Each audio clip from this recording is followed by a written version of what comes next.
한미 정상 간 통화 내용이 유출돼 파문이 커지고 있습니다. 청와대와 한국당은 통화 내용을 전한 일이 기밀 유출인지 공익 제보인지를 두고 대립각을 세우고 있는데요. 네, 이외 정치권 소식 전문가와 함께 짚어보겠습니다. 배종호 세한대 교수, 김광덕 서울경제신문 논설위원 나오셨습니다. 어서 오세요. 두 분 어서 오십시오. 안녕하세요. 네. 자, 한미 정상 통화 내용 유출 사건이 법정으로까지 번지게 됐습니다. 그러니까 민주당이 강효상 의원을 외교상 기밀 누설로 검찰에 고발을 한 건데 일단은 이 사안에 대해서 두 분이 좀 어떻게 보시는지 두 분의 의견을 좀 듣도록 하겠습니다. 먼저 교수님 먼저 말씀해 주시죠. 일단 이거는 이제 분명하게 외교 기밀을 유출한 굉장히 안타까운 사건이라고 저는 생각을 합니다. 네. 왜냐하면 이게 외교 기밀이냐 아니냐라는 것은 법으로 다 분류가 돼 있습니다.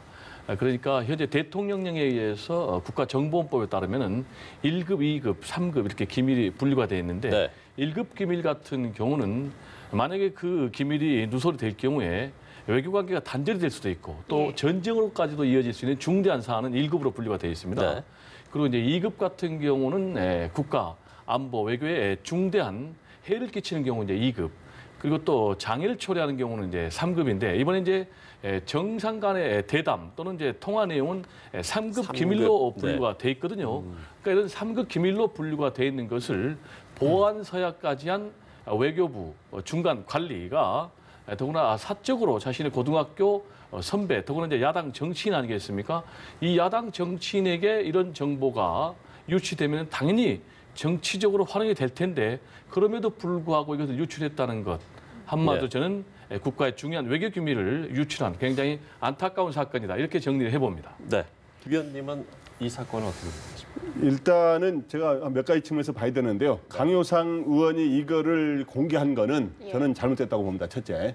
왜 그러냐 하면은 이거는 정상 간의 대화 내용에 우리 대통령이라든가 트럼프 대통령이 뭔가 잘못된 말을 했거나 그러니까 예를 들어 이제 우리 국가 안보를 훼손한다든가 일종의 국익을 훼손할 수 있는 발언들이 이갔으면은 그게 이제 공익 제보라는 형태로 있을 수는 있거든요. 근데 그러한 특별한 문제가 없는 내용이고 그런 측면에서 그렇기 때문에 이거를 일종의 3급 정상 간의 대화는 대체로 3급 기밀로 대화가 돼 있습니다. 공개하는 내용 빼고는. 그래서 이제 몇 년 미국 같은 경우는 한 25년 지나야 그걸 공개를 하게 돼 있죠. 이제 그래서 그런 측면에서 그 공개한 것은 분명히 잘못된 것이고 그리고 또 한국당에서도 이걸 공개해서 제가 보기에 별 실익이 없었던 건데 이거를 공개한 것 같아요.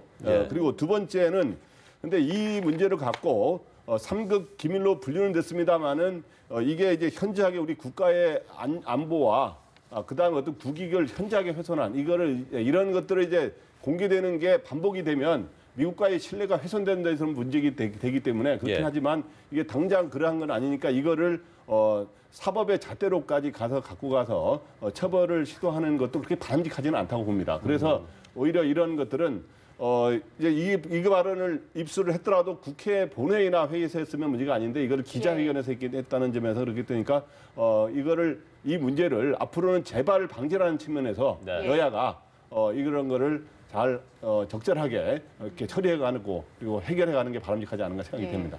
일단 자유한국당은 이번 사태와 관련한 청와대 감찰에 대해서 자가 당착에 빠진 것이 아니냐 이렇게 비판을 했거든요. 사실 무근이라고 반박했던 청와대 초기 대응에 대해서는 어떻게 평가를 하세요? 청와대는 이제 굉장히 곤혹스러운 사건임에 틀림이 없어요. 왜냐하면은 한국, 미국 두 정상 간의 대화 내용을 공개할 수는 없거든요. 그러니까 이러지도 저러지도 못하는 거죠. 만약에 한국당의 정치 공세를 바로잡기 위해서 있는 그대로 이걸 오픈해버리면은 그야말로 양 정상 간의 비밀 대화 내용을 오픈한 것이기 때문에 신뢰가 깨지는 것이죠. 그래서 지금 문명 국가라면은 양 정상 국가 간의 대화 내용 그걸 어떻게 공개할 수 있느냐라는 문제가 제기가 되는 것이죠. 특히 이제 이게 한국과 미국 정상 같은 경우는 한반도 정세에 굉장히 민감한 주제와 연결되는 그런 대화 아니겠습니까? 더구나 이제 북한과 미국이 협상의 교착 상태에 빠져 있기 때문에 어떻게든지 우리 정부 입장에서는 북한과 미국을 협상 자리로 다시 견인해내서 북한의 비핵화 문제를 평화적으로 해결해야 되는 그런 상황에서 문재인 대통령이 트럼프 대통령 한국에 좀 와달라. 그래서 해법을 지금 모색하기 위해서 노력하고 있는 이런 상황에 이런 이제 국가적인 기밀 내용을 구체적으로 다 공개를 했단 말이에요. 그런데 여기에 대해서 이제 청와대가 구체적으로 밝히지 못하니까 이걸 이제 자가당착이라고 한국당에서 공세를 이야기를 펴고 하고 있죠. 있는데 이런 논리라면은 오히려 한국당이 더 자가당착이죠. 왜냐하면은 네.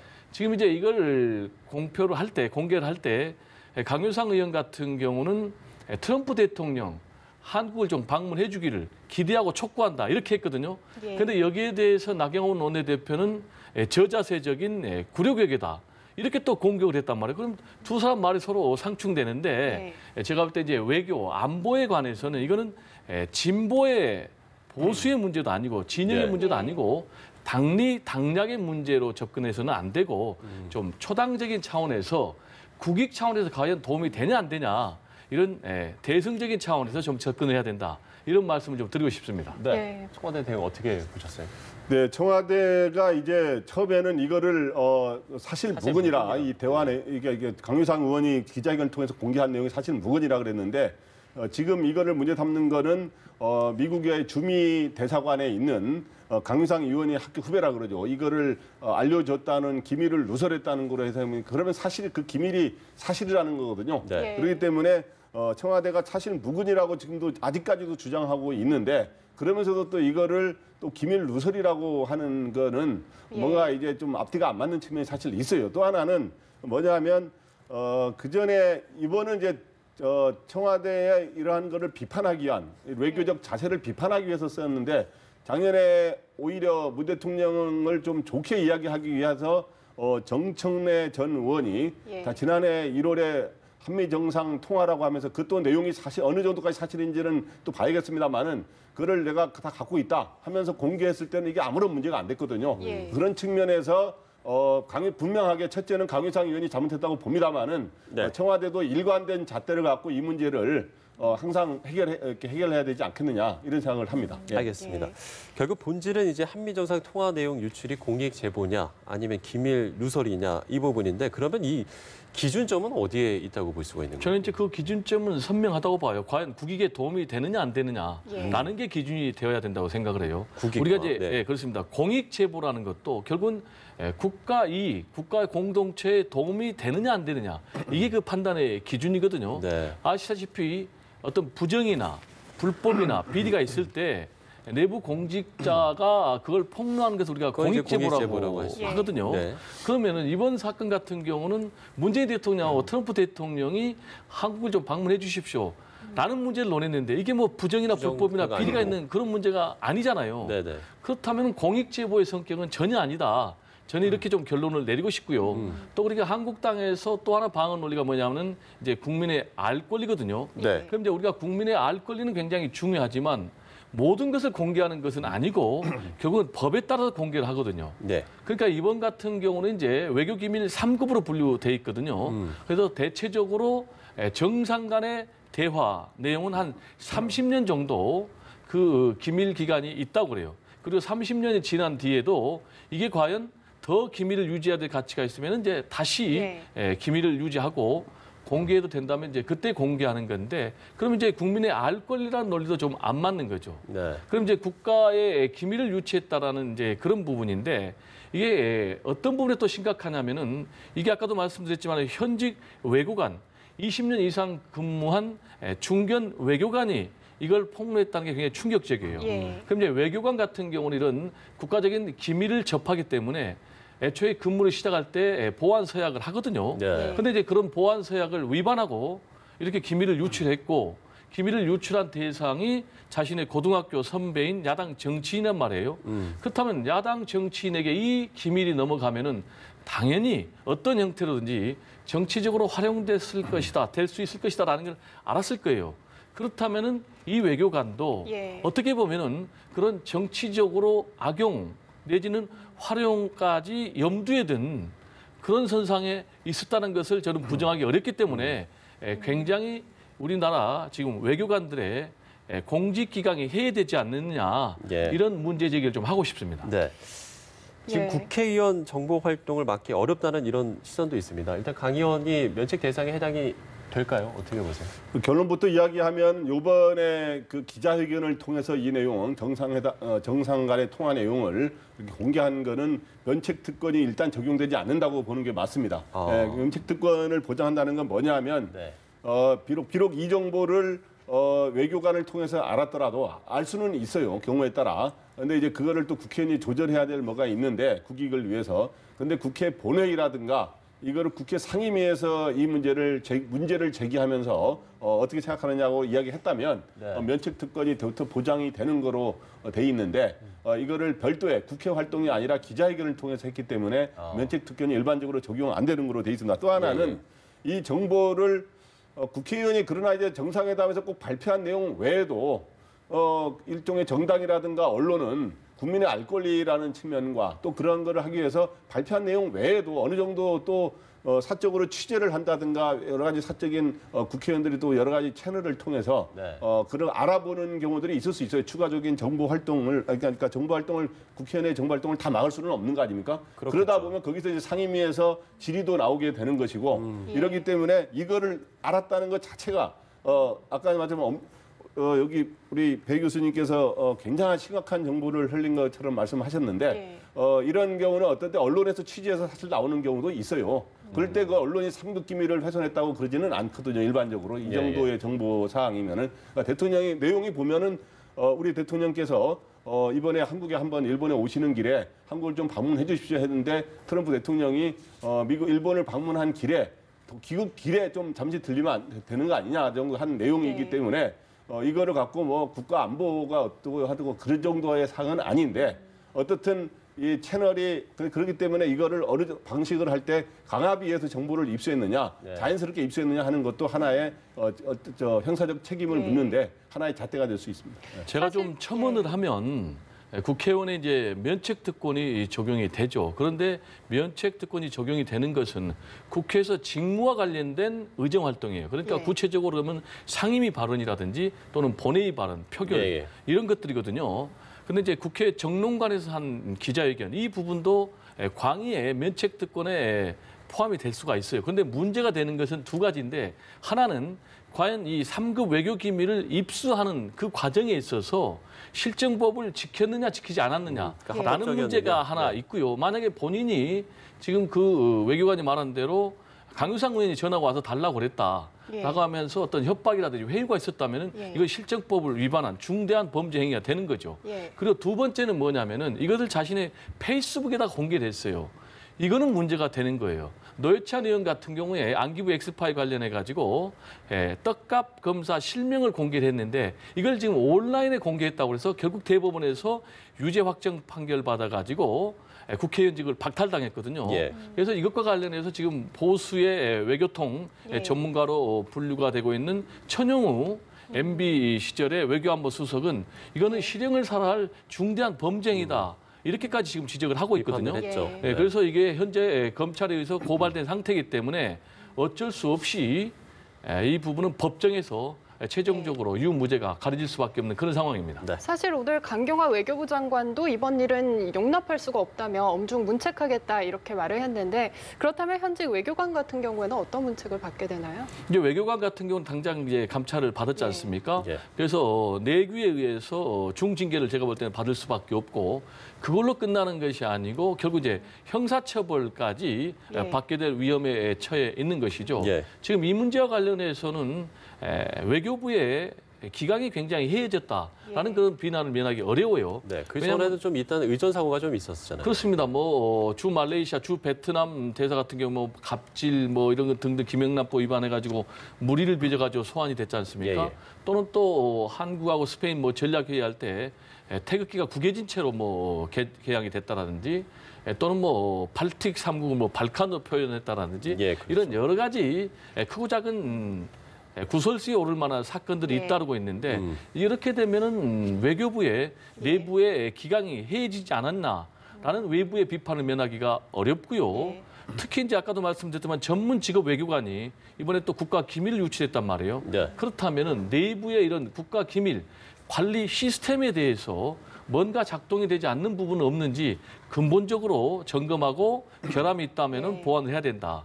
그리고 더 나아가서 그러면 이제 주미 대사 조윤재 그리고 강경화 외교부 장관은 이런 외교부 기강회의에서 잇따른 기강회의 사건에서 자유로울 수 있는지라는 문제 제기에 상당히 곤혹스러울 게 없는 그런 상황인 것 같습니다. 네, 지금 말씀해 주신 이 공무원들의 기강회의가 도를 넘었다라는 지금 지적들 이 부분에 대해서는 어떻게 보세요?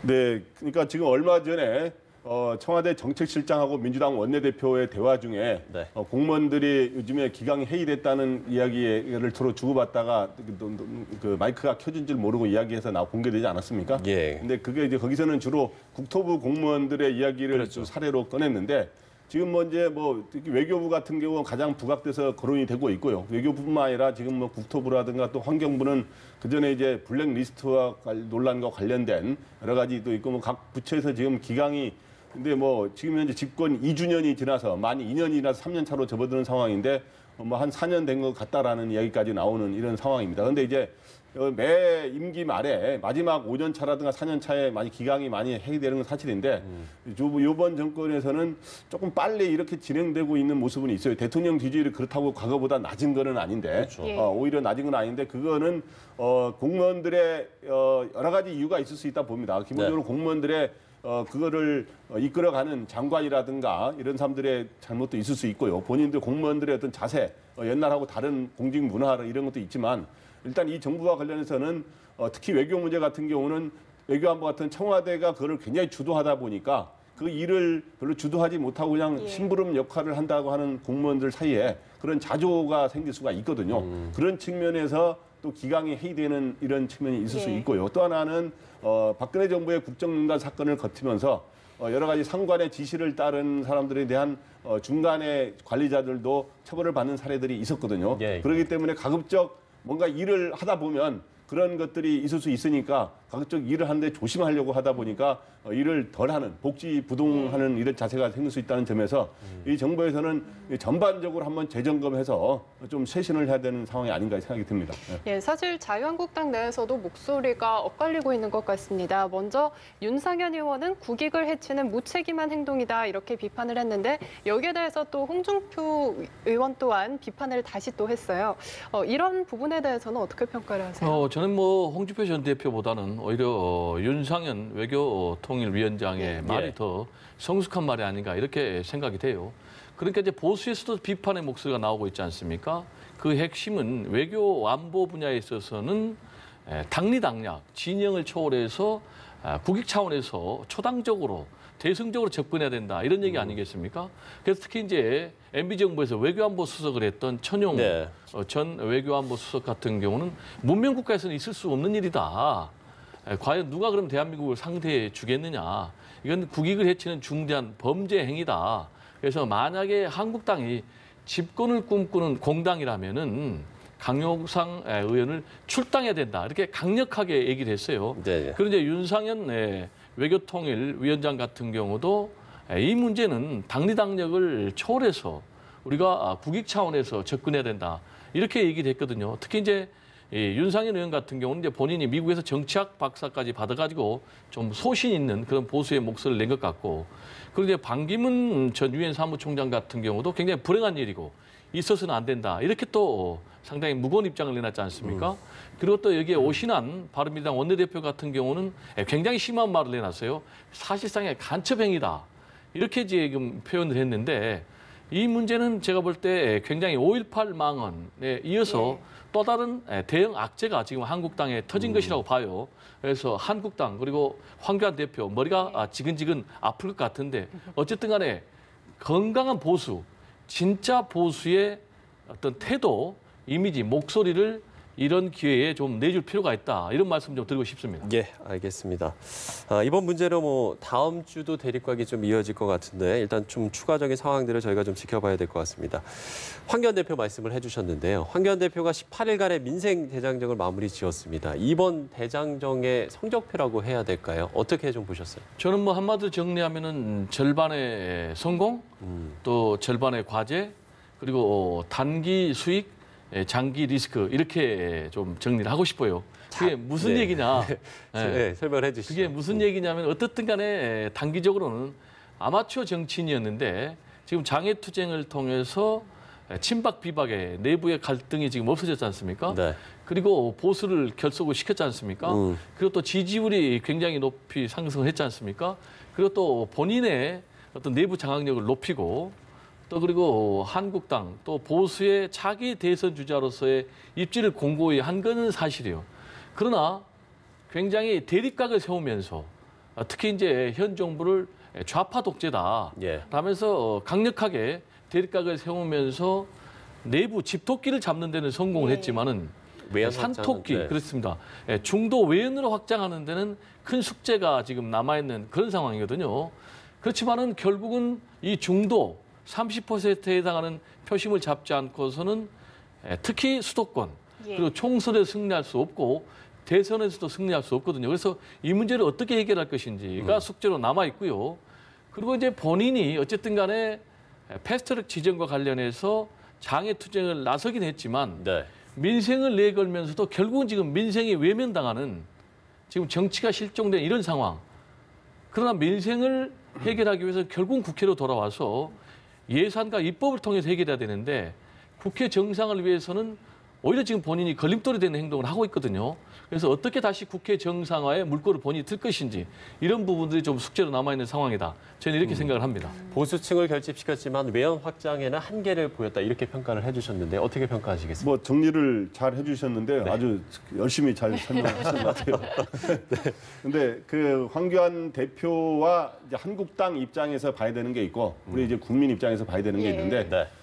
황교안 대표와 자유한국당 입장에서 보면 이번에 장외 투쟁은 이제 지난달 20일부터 광화문에서 시작된 게 있고 이달 7일 이제 전국을 순회하는 민생 투쟁 대장정이라고 생각이 있는데 어떻든 당과 황교안 대표 입장에서 보면 한 60%는 성공이라고 보입니다. 그러나 네. 이제 또 과제도 한계와 과제도 보였는데 일단 아까 긍정적인 측면 뭐냐 하면 일단은 보수 지지층을 결집하는 역할, 소위 집토끼를 잡았다 그러죠. 예. 그런 역할은 분명히 했어요. 그리고 또 하나는 황교안 대표 개인의 리더십을 황교안 대표가 처음 됐을 때 좀 비판적인 사람들은 보수 내에서도 한 예. 100일 정도 잘 갈 수 있을지 모르겠다라고 의문을 제기한 사람들이 있었거든요.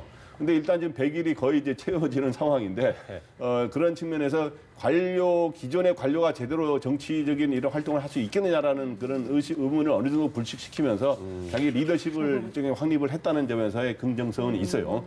그런데 이제 과제라고 한다면 그 과정에서 어떤 불교의 그 지난번에 합장을 했느냐 안 했느냐는 논란 예. 이런 것들 나온 측면이 있고 또 하나는 장외 투쟁에 대한 어떤 하면은 또 이제 그게 외연으로 중도로 확장하는데 좀 비판을 받으면서 또 장애되는 측면이 있거든요. 그러면서 또 민생의 어려운 현장을 잘 가서 부딪히고 하는 장점은 있었습니다만은 네네. 과연 그거에 대해서 아직까지는 그런 거에 대한 대안을 제시를 제대로 했느냐 이런 측면에서 어떤 한계를 보이는데 그래서 국민 입장에서 볼 때는 바로 저는 뭐 장애 투쟁 자체가 바람직한 건 아닌데 민생 현장을 가서 이렇게 예. 듣고 하는 거는 좋습니다. 좋다. 그래서 또 민주당은 그걸 한국당은 오히려 가짜 민생 투쟁이라 그러면서 자기들이 한다 그랬는데 서로 민생을 찾아가는 현장을 경쟁을 하되 서로 대안 제시로 진짜 입법과 정책으로서 대안 제시하면서 선의의 경쟁을 해서 내년 총선에서 서로 치열한 경쟁을 하는 그런 구도가 됐으면 합니다. 예.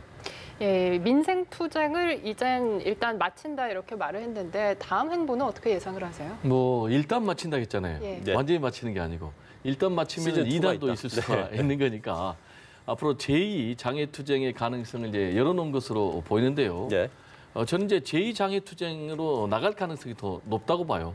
왜냐하면은 지금 이제 황교안 대표 같은 경우는 원내가 아니고 원외거든요. 그러니까 본인의 활동 공간이 필요한데 결국 이제 원내가 아니고 원외다 보니까 장애 투쟁으로 나갈 가능성이 더 높다고 봐요. 특히 본인이 1차 장애 투쟁을 성공이다라고 자평을 한다면은 네. 더욱더 2차 장애 투쟁을 나갈 가능성이 높거든요.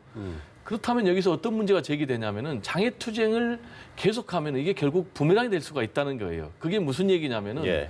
전국이 실종이 되고 파행이 되고 민생이 뒷전으로 밀려나면은 1차 책임은 물론 정부 여당에 있지만은 제1야당 그리고 제1야당의 대표도 여기서 결코 자유로울 수가 없거든요. 예, 예. 그러니까 이 부분에 대해서 황교안 대표도 결국은 책임을 질 수밖에 없게 되는 거예요. 그렇겠죠. 그러면 어떻게 해야 되냐면은 결국은 국회로 빨리 조건 없이 들어와서 국민들의 민생을 챙기는 것 이것이 아마 대다수의 국민들이 바라는 것이 아닐까. 그리고 장외에서 어떻게 보면 투쟁하고 선동하는 것보다는 구체적으로 민생에 대안을 제시하는 것이 앞으로 국민들로부터 신뢰를 받을 수 있는 정말 정권을 넘길 수도 있겠구나.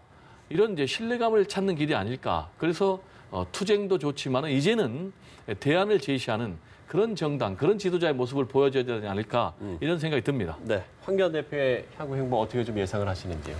황교안 대표는 앞으로 이제 그 원내에서 이제 본인이 이제 국회의원이 아니지 않습니까? 네. 그래서 이제 원내와 국회를 중심으로 원래 이제 정당은 활동을 해야 돼요. 그런 점에서 국회 내부의 그 사령탑은 나경원 원내대표인데 네. 그렇게 하면서 앞으로 또 좀 어느 정도의 또 휴지기를 가진 뒤에 다시 또 장애투쟁이라 그럴까 이제 본인은 장애투쟁이라기보다는 민생 장정이라고 얘기를 하고 있는데 장애를 가는 이런 거를 반복을 하면서 본인의 리더십을 강화를 한 뒤에 저는 올해 한 여름부터는 본격적으로 내년 총선에서 공천을 잘해야 되거든요. 그렇기 때문에 그 사람을 찾는 작업들 이렇게 하면서 소위 공천 물갈이를 어떻게 할지 그런 거를 그리고 또 하나는 정책 비전의 대안을 제시하는 것 두 가지 이런 거에 앞으로 주력하는 거로 가지 않을까 생각이 됩니다. 그리고 또 하나는 통합 문제. 다른 당과의 통합 문제를 잘 해결해야 되는 것들이 있고요. 알겠습니다. 예.